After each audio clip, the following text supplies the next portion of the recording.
I have been without my books for some time. It's been one of the challenges of lockdown for me, working without my books. They were locked away in my office in quarantine away from me.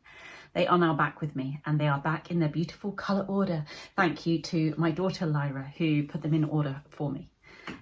I get more comments probably about the colour order of my books than I do about my content generally. And I get asked a lot about why I put them in colour order, or from some people, why do you put them in colour order? Because it does seem to really divide people. Some people say, I love it, you've inspired me to rearrange my own books. Other people say, this is just wrong. So why do I do it? There's a really simple reason, well, there's multiple reasons, but there's a really simple reason why it started. And that is that I ran a series of webinars for Health Education England a few years ago. And so every week I was creating live content, and I would find myself always wanting to refer to different books, and I just couldn't find them. I couldn't find the books at all, because when I think of a book, I don't think of the author. Sorry, authors, you're amazing, but your names do not always stick with me.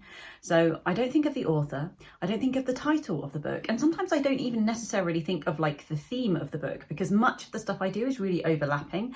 And I'll sometimes find that I want to suggest to someone, when I'm talking about bereavement, a book which really was written for supporting children with, I don't know, autism, say. And so even the kind of theme wouldn't help me. But what I always can do is imagine what that book looks like and what colour it is. So if I put my books in colour order like this, then I can usually quickly find the book that I am after.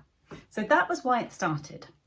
But then I found that I like it. It's really pretty, and it's calming for me to actually reorder my books every now and then. So quite often I will be creating new material on a certain topic, and I might pull out 20 books that I want to work on right now. And then when I come to then put them back, then I have to make sure that I get them in the place that feels good for me, and it reacquaints me with my books. And then other times they just get slightly out of order, or I just want to do the colour in a slightly different way for a while, and I find reorganising them just calms me down. So on a really anxious day, putting my books in order of hue is a really calming activity for me, and I can spend time just doing that, allowing my thoughts to pass non-judgmentally, and for me it's just really nice and calming. That may be quite strange, but we all have our things, right? We all have our things, and that for me is one that I like, so that's okay. I do understand that for some people it would be really hard to find books in this way, and it might not work for you, but for me it works.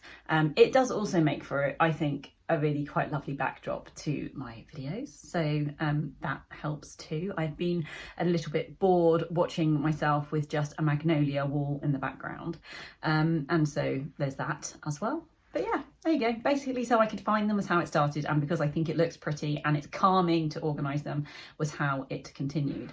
Other people ask about what books are actually on my shelves. So I am not a physical media kind of gal, and just generally I'm quite minimalist in my approach to life. I don't like owning things. I have very few clothes, very few personal items, just very few items generally. I don't like things, and I love to throw things away. Books, I only have physical books generally for work. So I do not buy books that I read for pleasure. I buy them on Audible or on Kindle, or sometimes on both. And all the books on my bookshelf here are generally books that I bought for work, or poetry books actually. I love poetry. Many of you know that about me. I've written a lot of poetry, written a book on poetry, and poetry I like to see written in front of me. But books for work, I also like to have physical copies, partly because in different times I cart them around all over the country and I like to show them to people. And also in my videos, sometimes I want to be able to show them to people. And the kinds of things that lots of my books are around sort of mental health and emotional well-being. There's lots of like activities and stuff like that, and I find them to be helpful. Then there are some books which are there because they're like slightly sentimental. So for example, there's some of my psychology books from when I was even doing A-level psychology, I think. This Gross Psychology is from my A-level psychology, I think. And then there's a couple of things in there that were from, when I was doing my degree.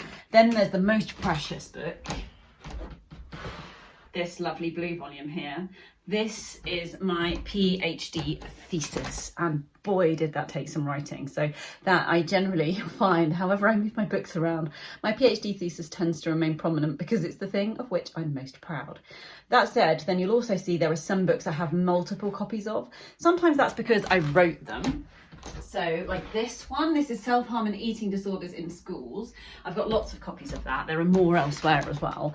That was the first kind of big book I wrote, and that was basically all the practical stuff from my PhD, slimmed down and made really practical for an actual book. So yeah, that I was equally proud of as my thesis. It was easier and quicker to write than the thesis, but also far more widely read and useful. So yeah. Yeah, go figure. The one next to it actually is Cards Against Anxiety. That's just been republished, which is exciting. So you used to be able to get it from the works. Now you can get it from Amazon, and it's a little bit prettier. Well, and then other books I have multiple copies of are generally just because I really like them and I give them away a lot. So I often take my books around with me, and I'm quite free in giving them away. So if there's books that I do that with a lot, then I will often get hold of multiple copies so I can do that. In particular, there's one book, where is it? Here, Essential Listening Skills for Busy School Staff. This bad boy, which is a very slim volume. This is one of my favourite books ever to recommend, and I give it away all the time, hence I have loads of copies of it. I've got more in my shed as well. I adore this book. It's really short, but it's full of really practical ideas for school staff. Sadly, the guy who wrote it, Nick, who was just a legend and was both a counsellor and a teacher, so hence he really got how listening works in schools, he died quite recently and quite suddenly, I believe, which... yeah, it's tricky. So I've slightly, I feel kind of even more so attached to this book. All of his stuff is great, actually. He was quite prolific. So yeah, look up his stuff. But yeah, so there you go. Why my books are in colour order, and a little bit about some of the books on my shelves. Some of the books that don't seem to fit into any of the above categories I've discussed may be because they're written by my friends. So you would find throughout my bookshelf 3 or 4 books written by Joe Heyman, who's one of my very close friends.